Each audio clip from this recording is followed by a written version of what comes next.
Hey there, Zach Henderson here, and in today's video, we're talking about the kettlebell snatch, and specifically about a drill that might help unlock the kettlebell snatch technique for you. So, I actually just got done putting together a huge article on the kettlebell snatch with a full technique breakdown, progressions, pregressions, all sorts of good stuff. And in the writing of that article, I was reminded of this assistance exercise that I hadn't practiced in a long time, but I think might be just what a lot of you out there need if you're just starting to practice this advanced exercise that is the kettlebell snatch.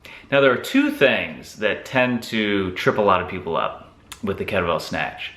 One is a lot of times the bell lands hard, has a hard impact on the forearm, which creates a lot of bruising, obviously, but also that high impact, knocks your arm out of alignment when you're executing the move.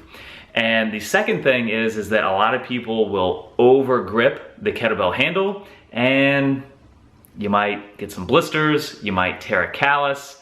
Not fun. So once you have your basic fundamental skills in order with like the kettlebell swing for your hip power, the get up, and lots of other stuff to make sure that your shoulder mobility and stability is adequate for the snatch, the two skills that you really need to practice are spearing your hand through the handle and practicing the land, right? So again, you practice the spearing technique, you won't be tearing up your calluses. You practice a good, smooth, safe landing, you won't be banging your forearm. And we can practice both of those techniques in one slick assistance drill, and that is the around the clock kettlebell snatch. So here's what it looks like, and pardon my technique if it's a little sloppy, but this was filmed last minute after a brutal sled workout with a buddy of mine, so I'm doing my best. Okay, so as you can see, essentially what we're doing is we are quote unquote snatching to approximately, parallel to the floor, then we're going a few degrees higher, higher, higher, and eventually landing in the full overhead snatch position. So you can think of it as snatching to approximately 9 o'clock, 10 o'clock, 11, and then high noon.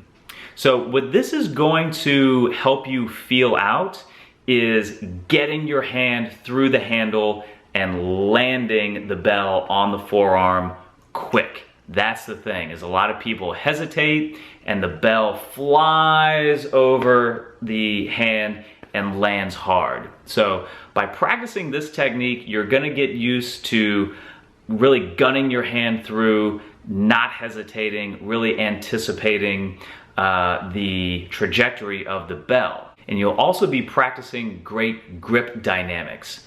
Again, gripping tight for like the backswing to really load up the hips. And then as the bell is coming up and is weightless in midair, you're going to have to practice loosening up the grip again to kind of spear that hand through.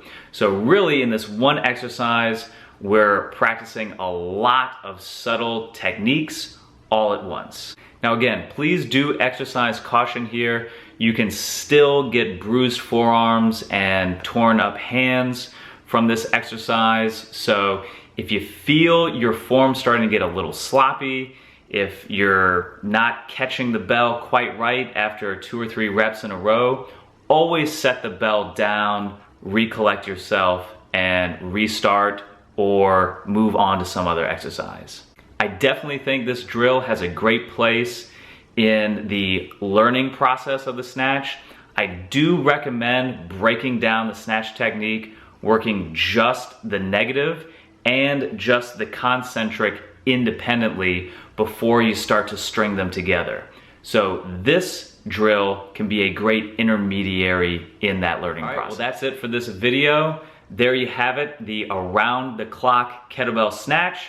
Hopefully that will help fill in some gaps in your skills. And here's wishing you all the best in your training. Again, I'm gonna link that kettlebell snatch article in the description of this video. Please do check that out. We'll have a reference cheat sheet for you to download as well. And as always, all the best in your training. We'll see you in the next video.